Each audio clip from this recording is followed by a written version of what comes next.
Look at my face. Do I look the least amount of disturbed, hindered, unabinged? Look, you can tamper with my Facebook, Instagram, put all that bogus ass shit up there, making it look like I'm liking pages and all that old. Look, dude, I would expect more of you. You can't get in my head. There are no vacancies. You can corrupt other people, but you'll never corrupt me. I'm going to do what I promised my daddy I was going to do. Get this history out there from the ground up. You know what I'm saying? And that's what I'm going to do, Vegas Chronicles. You know what? It amazes me that my auntie told me this too. My auntie Cassandra, we have talks on another level. She called me. She said, get ready, boo. They coming. I say, who? She said, okay. That's how my auntie talk. I'm like, but then I snap right in because me and her, we vibrate on a high level. You know what I mean? But it's cool. She was talking about demons. And they come, they here. It's been so much bullcrap happening since she made that statement. It ain't even funny. But you know what? I welcome it. Because see, what you looking at is a guy whose name used to be Demon. When the chariots of Demon used to come, I used to be in the front. My whole life, man, I've been giving it to you. And I ain't lying about nothing. My whole life, I have been, look, since the age of 10, I've been doing beer runs. I've been shooting at people. I've been getting shot at. A lot of y'all don't even know that cornbread, the infamous cornbread. I'm going to tell you something a lot of y'all don't even know. Bread put in so much work. Yes, he did. I don't take nothing from my mentor. But I'm going to tell you something. And a lot of his women know. A lot of people that was close to me and Bread know. That Bread got recognition a lot of times for stuff I did. Because they didn't know me. Because I was so young. But they knew Bread. They knew his face. But it was me that did it. A bunch of times, Bread, we put in work. It was me. But they knew Bread. Bread just kept it gangster, and that's why Bread loved me. That's why you wonder why he would hang around 12-year-old. Ask yourself that. When Bread got out the joint, when him and G-Boy did that stuff at the concert where they did that robbery, when Bread got out the joint, who he was with me? He was with me when he was going with Zena Mingo. Me and Bread used to be together. He was going with Zena Mingo, and he had Girl Bug on the side. He was going with Zena Mingo. She stayed in Jacobson Circle. Right over there in the middle. Where James Leadham grew up. Next door to Bip. Me and Bread used to be together. But a lot of work that he got credit for, that was me. That little black MF that they used to say. Bread and they say cornbread. Or cornbread and them. Or cornbread and that little black motherfucker. And then when I started going to Elko, and people started being familiar with me, I was a baby. I was in Elko with, like I say, Big Bo, Fat Dad, Boosie B, Bobby Bailey just went home, Psycho P, Spike, Romeo, Boo Loco. I was there before the Donna Streets came, before the NTGs came. I was there when they sung Gangsta Bo. I went to Elko in 86, late 86. You see what I'm saying? Right before they killed L. You know what I mean? So I was in Elko with the big ones. I was a baby. So as I started going to Elko, my face started being familiarized. So on the street, when we started putting in work, it started going from Bread and that little black motherfucker to Bread and Sheepdog. And then when Bread went to jail, it just started being Sheepdog. I earned everything I became. I'm not proud of it. But that's what you're looking at. I've been to Elko 3 times. I've been to Tennessee twice. I've been to Caliente, one of the first ones to go to Caliente when they made it co-ed. And I've been to the crazy house. I got certified as an adult for my fifth gun charge. But in between that, I strangled counselors. Me and my mama had a fight in court. I'm the reason you wear shackles on your legs in juvenile hall. I'm the reason why you have to wear those orange slippers because I strangled the counselor. I'm the one that changed the fucking laws in there. They used the video of me strangling Mr. Jordan in Zenoff Hall to train staff on how not to let inmates get up on them. Or, I broke the truce of 9-2. I did that. I turned allies to enemies. I'm the reason the Gersons and the Donners went to war. I went to prison for that. And when I went to prison, I went through hell. I've been stabbed up in the eye and the head. Because I was pushing the line in prison just as hard. That's what you're looking at. I didn't have 5 years in the hole, 2 years in the hole, 3 years in the hole, 18 months in the hole, 6 months in the hole, you name it. I told you, what I'm giving you is real. For real. I didn't actually been there with my homies laid there, bleeding out their eyes, their nose, their mouth, their ears, dead. I've been through that. Huh? Or when we went and shut up a neighborhood and it didn't go our way. Yeah.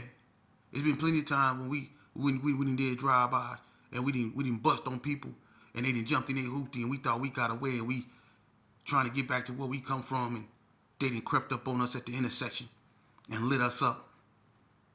Wet us up. Huh? Yeah, and we had to jump out the car. Huh? Yeah. And lead a homie up in the wet up.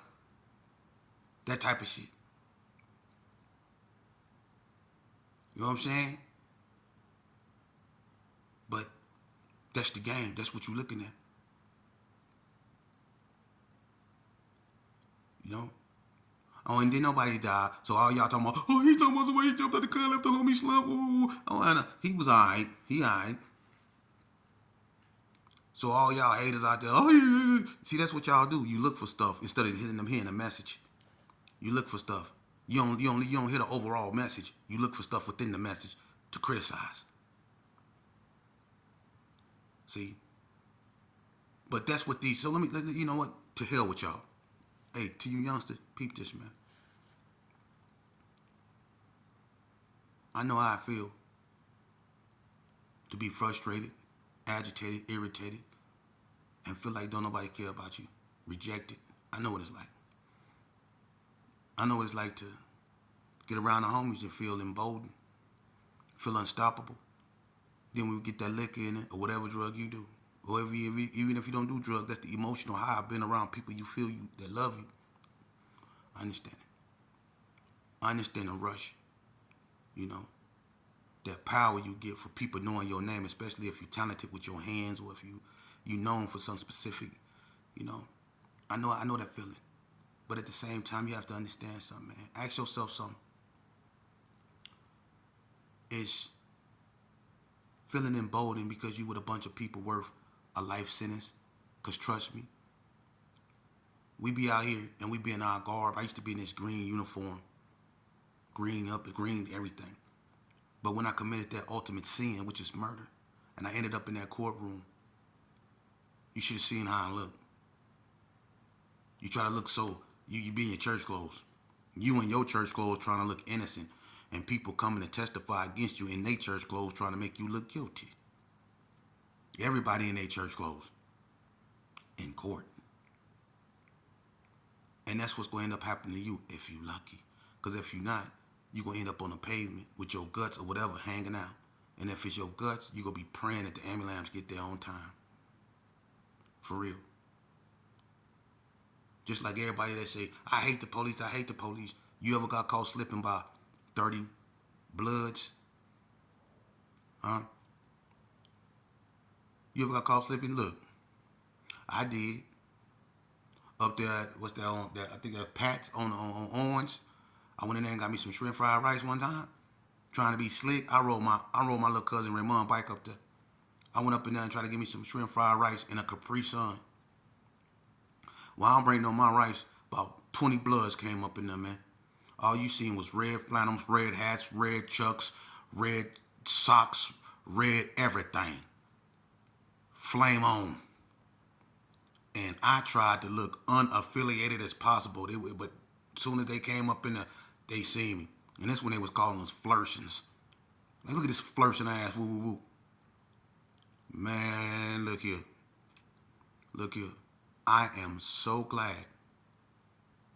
Look, the police, Metro pulled up and came in the store. I guess they like their food too. But when Metro came in the store, look, I'm going to keep it real with you. We say F the police and all that. But see, I'm one of the ones that keep it real. When Metro came in the store, I made sure I had a conversation with him. How you doing, sir? Oh, I'm okay. Yeah. How you think the robbers gonna do this year, sir? They can tell I ain't belong up in there because I was talking. And the blood is sitting back with their arms crossed looking like they don't want to talk. They looking all up in the air like getting out the way, moving and stuff. I'm trying to have a distinct, loud, coherent conversation like, they about to kill a bitch up in here. Please save me. You know what I'm saying? So I'm keeping it real with you. For real. And I made sure I walked out there with the police. I parted ways when they parted. Shit. I'm keeping it real. So to you youngsters out there, man, it's not worth it, man. Penitentiary is not worth it. Bending over, squatting a cough to get on a bus to go to another prison, it's not worth it. Seeing people getting killed right before your eyes with knives or bricks or weights or whatever. You know, I'm gonna give you one. Watch this. I'm gonna give you one. Vegas Chronicles. To you youngsters, pay close attention. I was up at NNCC not too long before I got out. And I was in the dorm. They built this dorm. It's like it's called Unit 10.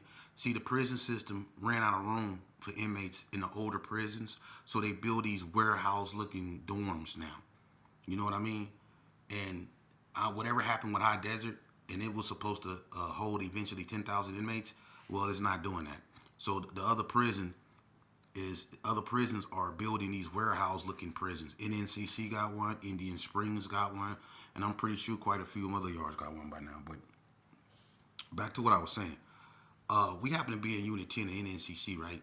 And there was this guy named JD, right? I think JD from 3 Streets. He stabbed his girl up real bad. I don't know if y'all remember that, but he stabbed his girl up and killed her. She stabbed him. He took the knife and stabbed her up real bad and killed her, whatever. And him and this guy named Tyson. Tyson is an old weirdo. He saved from California, but you never know what he looked like. He lived under a bridge some damn well. But didn't nobody like this dude. He was one of those sarcastic dudes, you know. Didn't nobody like him.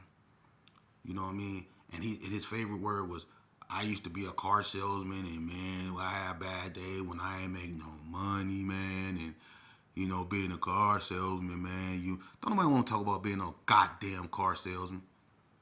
Weird ass. I couldn't stand that dude. But anyway, him and JD, they playing Casino. Casino is a known game, people. I don't know if it's popular out here, but in institutions, Casino is a known game.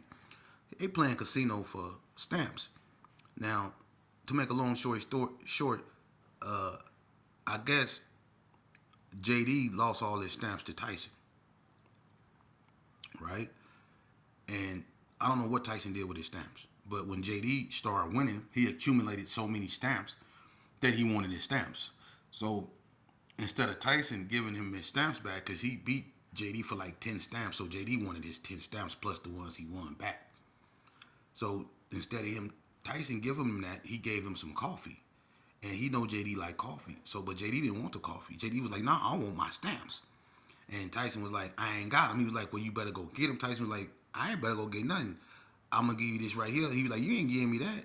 Tyson was like, look, I ain't got no stamps, JD. JD was like, man, well, you better go get them. I'll wait. And Tyson was like, what you think you finna send me? I ain't your hoe. So Tyson threw the coffee on the bed, right? and walked off. JD picked the coffee up, went over there, threw it on Tyson bed. But when he threw it on Tyson bed, some of it came out and like spilt on his bed. So Tyson got mad. He said, okay. He went over there and he just poured a whole bag of coffee on JD bed. JD come back to his area and see it. He said, okay. So JD went and made a cup of coffee and went and poured it on Tyson bed. So Tyson said, nah, we got to fight. So JD and Tyson go in the bathroom and fight. Now JD got a drop foot from the crime he committed. When he was stabbing this girl, he actually cut his Achilles heel, and he got a messed up foot. He well like a boot thing. So they in there fighting, and Tyson getting the best of JD because JD can't really move around because his foot. So we go in there, we break it up. Woo, woo, woo. JD eye starts swelling up. And so, JD, one of them cool dudes, he had weird teeth, and we used to always call him Shark Mouth or Trap Jaw or Jabba Jaws or something like that, Pac-Man. So, we always gave him a weird name. But Tyson kept, antagonizing JD like it ain't over with. And, JD was like, man, my eye swelling up. I'm like, yeah, it's swelling up kind of bad, dude. And JD was like, I'm like, man, chill out, JD. JD was like, no, man. No. And I guess I can see that monster that probably came out in him that night that he did whatever he did. Because he kept saying, no, man. No. No. And look, he went and put some coffee on.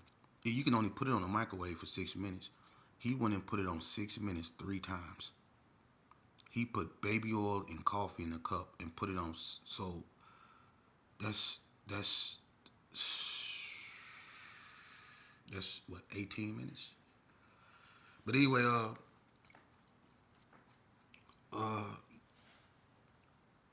they turned the lights off at a certain time, and when they turned the lights off, JD got the coffee, and he went in Tyson's area, and Tyson was sitting up with his shirt off, like looking at JD because they slept like diagonally but across from each other. And JD got his coffee, that hot ass coffee, and he walked over there. And Troll, everybody know Troll, funny little ugly ass Troll. The one that, remember he made that song? Boom, boom, yeah, boom, I got my gauge in the trunk, boom, boom, boom, oh yeah. Remember that shit? Troll crazy as motherfucker. But anyway, so JD walk over there with the coffee, right? And he said, hey, Tyson, can I holler at you? Tyson said, no. You go holler at me, bitch ass nigga. Bitch ass nigga, you go holler at me, alright, nigga. So he's like, hey, I need to holler at you, Tyson, man, for real. He was like, oh, nigga, I told you, you holler at me. And JD threw that coffee on him and just start beating him. Just start beating him. Just start beating him. And the police, after he heard what was going on, he turned the lights on. JD beat the boy till he got tired. And when the police ran out there, JD walked off. He had to take a breather. He was walking around catching his breath, asking everybody. And the boy Tyson was on fire. He was running around like, ah, ah. And then he started jumping up and down, going, look what he did to me. Look what he did to me. And as he was jumping up and down, man, his beard, I swear to God, he used to have a beard. His beard was coming off his face, man, on his shirt. He melted. It was on his I swear to God. Look, I was in there. Dave C was in there. Super Dave. Low Key from the Hood was up in there. Who else was in there? I think, not Low. They was in Indian Springs. No, this is when that happened. It was me, Tro, Money Green, Baby Cow from 60s. It was a bunch of more of us, man. It was a while ago, but it was a bunch of us over there, man. But he burnt dude whole beard off on his shirt, man. And it was so crazy because he was all pink under here, and then he got blisters, and his mouth swole up. He had blisters in his mouth. He burnt him up, man, bad. But that's what I'm telling you, youngsters. That's the type of violence that go on. Or like when the Serenos, for instance, when they had the Sereno program, and one of the Serenos wanted to drop out, and he tried to PC up, and Jimmy Baca, NSP. Y'all remember Jimmy Baca? The one that, I ain't gonna tell you what he did to Doom Buggy, but that's how Doom Buggy got that pardon. Him and Jimmy Baca used to go in the dry room in a culinary. I worked in the culinary. I was over the line. Me and Big John, Doom Buggy worked in the dry room. Hercules, all us was up in there. Jimmy Baca and Doom Buggy used to be in the dry room. Jimmy Baca is the reason Doom Buggy got out. Now, I'm not finna get into what they used to do in that dry room, but they used to be in that dry room. With all the cereal, the beans, the cans, and all that, they used to be up in there. You know what I mean? So that is what it is. But anyway, to you youngsters, that's what waits you up there. The Serenos, when Jimmy Baca told the dude to give him the names of the people that was threatening him, he couldn't do that. You know, I mean, he wouldn't, and so Jimmy Baca wouldn't PC him up. He sent him back up there. The Serenos ended up beating him damn near to death. And to close them off, they drug his body to the door, and they put his head in between the door, and they kept ramming it and ramming it and ramming it and ramming his head to the top of it started to open up. That's how they killed him. That's what awaits you. Sheer, unadulterated brutality. And that's just from the inmate standpoint. You remember Pat McKenna? The white boy that killed his cellie because he beat him at chess. He strangled his cellie. Or what about K-Tron, the one that got stabbed in the neck at Ely? He got something this long poking out his neck. And they tell him, don't touch it. And he panicking because he can't talk. And he pull it out his neck and blood squirted everywhere. And it was so much blood coming out of him that he just sunk against the wall and died. The whole area smelled like feces and iron. They just let him bleed out. He just died. The nurses didn't want to touch him because it was just blood everywhere. They just let him bleed out. Then they put on white gear and came in there and got him. And people put stuff under their door so the blood wouldn't seep in. That's what awaits you. These guys out here don't got the strength to tell you. They so caught up in what's going on with other people, what's in the bottle, or what's in the blow sack. They not trying to tell y'all, man, I want y'all to live. You worthy of it. There's OGs out here that want y'all to have a brighter future than we had, man. I'm one of them. I've been in the darkest places they can put you, and trust me, there ain't nothing but darkness. Ain't no honor in it. It's just darkness. You don't got to prove yourself to nobody, man, but yourself. Be yourself. You owe it to yourself. Don't expect nobody to do it for you. I know it's a bunch of people that don't want to see me succeed, and that's okay. And I know it's some people that probably not go be here when it's all said and done. Hey, but that's okay too. But I got to do what I need to do. Because I believe in the youth, I believe in me, and I believe that there is light at the end of the tunnel, and I'm going to expose it. I done been in the dark all my life, so I can see real good in it. So to you youngsters that's caught up in there and don't know where you going, listen to me. I'll guide you out. I promise you I would. Just because the OG's stuck in the darkness don't mean you have to. You deserve a better future, man. And it's to be better than we was, not worse than we was. And that's the sad part, because the OGs ain't teaching that. Well, I got big shoulders. Lean on me. Vegas Chronicles. Until then.